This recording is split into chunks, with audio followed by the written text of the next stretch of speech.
Assalamualaikum warahmatullahi wabarakatuh.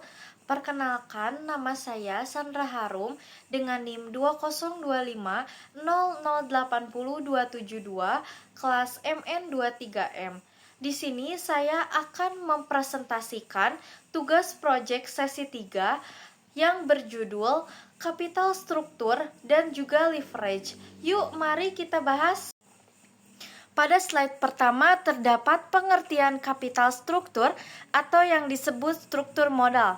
Struktur modal atau kapital struktur adalah komposisi atau perimbangan antara penggunaan utang atau yang disebut debit dan modal sendiri, equity, yang dipakai oleh suatu perusahaan untuk membiayai aktivitas operasional maupun investasi jangka panjangnya.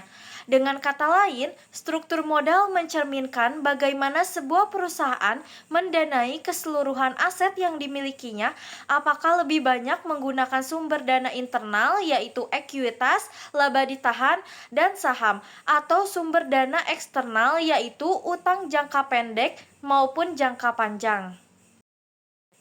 Selanjutnya ada pengertian kapital struktur menurut para ahli.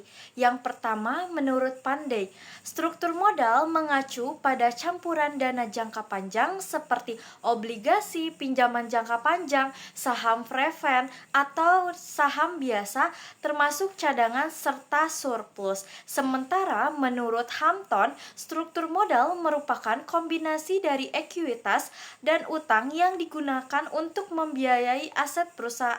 Dari sudut pandang lain, struktur modal juga dapat dipahami sebagai strategi manajemen keuangan dalam menentukan proporsi modal sendiri dan modal asing yang paling tepat agar perusahaan mampu mencapai tujuan keuangannya secara efektif dan efisien. Selanjutnya, kita dapat memahami tujuan dari kapital struktur. Yang pertama, untuk mendukung kegiatan operasional dan ekspansi perusahaan. Perusahaan memerlukan dana yang besar untuk membeli aset, memperluas usaha, dan juga meningkatkan kapasitas produksi. Yang kedua, untuk mengoptimalkan biaya modal atau yang disebut cost of capital dengan komposisi utang dan ekuitas yang seimbang. Perusahaan dapat meminimalkan biaya pendanaan dan juga meningkatkan nilai perusahaan.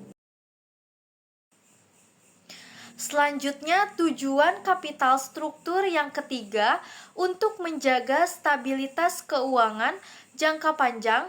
Dengan proporsi yang sehat antara ekuitas dan utang, perusahaan dapat memastikan keberlangsungan usaha meskipun menghadapi banyak kondisi ekonomi yang berfluktuasi. Yang keempat, untuk meningkatkan nilai perusahaan.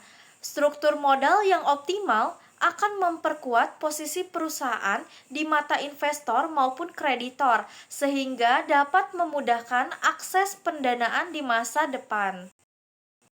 Pada slide ini, kita dapat memahami faktor yang mempengaruhi kapital struktur. Yang pertama, struktur aktiva. Semakin besar proporsi aset berwujud atau yang disebut fixed asset seperti tanah, bangunan, dan mesin, maka semakin mudah perusahaan mendapatkan pinjaman karena aset tersebut bisa dijadikan jaminan. Yang kedua, ada opportunity atau yang disebut peluang. Perusahaan dengan prospek pertumbuhan tinggi biasanya lebih memilih menggunakan ekuitas dibandingkan dengan utang, karena laba yang diperoleh akan diinvestasikan kembali untuk ekspansinya. Yang ketiga, ada ukuran perusahaan. Perusahaan cenderung lebih mudah memperoleh akses pembiayaan eksternal, yaitu utang maupun ekuitas, karena memiliki reputasi, stabilitas, dan juga tingkat kepercayaan yang lebih tinggi dibandingkan perusahaan. Yang keempat, terdapat profitabilitas, yaitu perusahaan dengan laba tinggi lebih cenderung menggunakan modal internal, yaitu laba ditahan untuk pembiayaan, sehingga tingkat ketergantungan terhadap utang lebih rendah. Yang terakhir ada resiko bisnis. Jika resiko bisnis tinggi, misalnya fluktuasi penjualan atau ketidakpastian pasar, perusahaan biasanya dapat mengurangi penggunaan utang agar tidak terbebani kewajiban bunga yang dapat memperburuk kondisi keuangan. Selanjutnya terdapat jenis-jenis struktur modal.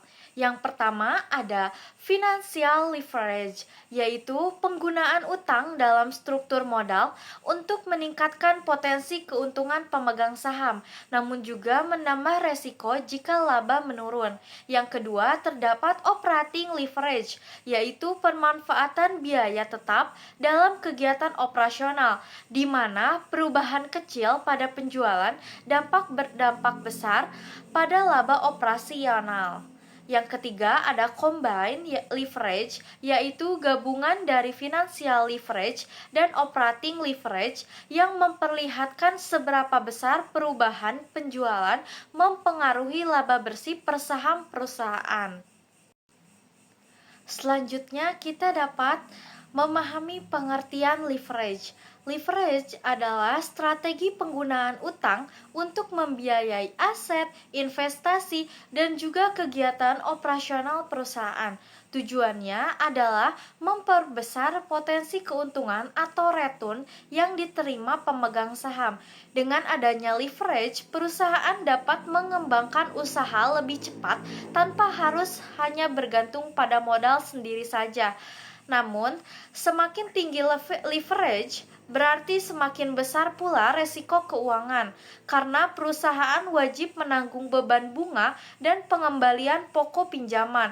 Oleh karena itu, leverage harus digunakan secara hati-hati agar manfaatnya lebih besar daripada resikonya. Pada slide terakhir terdapat kesimpulan. Kesimpulannya yaitu kapital struktur adalah kombinasi utang dan ekuitas untuk membiayai usaha. Penting agar biaya modal efisien dan nilai perusahaan meningkat. Sedangkan leverage yaitu memanfaatkan utang untuk memperbesar keuntungan. Namun juga meningkatkan resiko jika tidak dikelola dengan baik. Keseimbangan antara kapital struktur dan juga leverage sangat diperlukan agar perusahaan tetap stabil, kompetitif, dan juga berkelanjutan.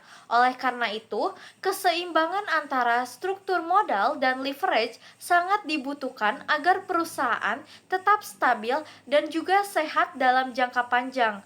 Perusahaan yang mampu menjaga keseimbangan ini tidak hanya akan bertahan di tengah persaingan, tetapi juga lebih mudah berkembang secara berkelanjutan. Dengan manajemen kapital struktur dan leverage yang bijak, perusahaan dapat mencapai efisiensi, meningkatkan kepercayaan investor, dan juga mempertahankan keberlangsungan